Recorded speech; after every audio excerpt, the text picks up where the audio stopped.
Hey, it's Laura with your latest tech update. Our whole lives are on our phones, and maybe that means your staff are often using their personal mobiles to do work tasks. If their device gets breached, that could put your business's data at risk. Google's addressing this with the new Android 13, which is rolling out right now.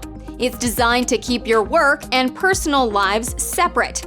For example, your team can choose whether to open an app for work or fun. They might have a training video to watch on YouTube. They can watch it in their work profile without it affecting their personal viewing history. If the phone's been supplied by the business, your IT admins will have greater control over restrictions to keep data safe. They can also monitor security logs for Wi-Fi, Bluetooth, and passwords, and issue security patches faster than ever. If you have a Google phone, this update is already available. Other Android phones should see it in the next few weeks. If you want to talk through the best way to manage mobile devices for your business, get in touch.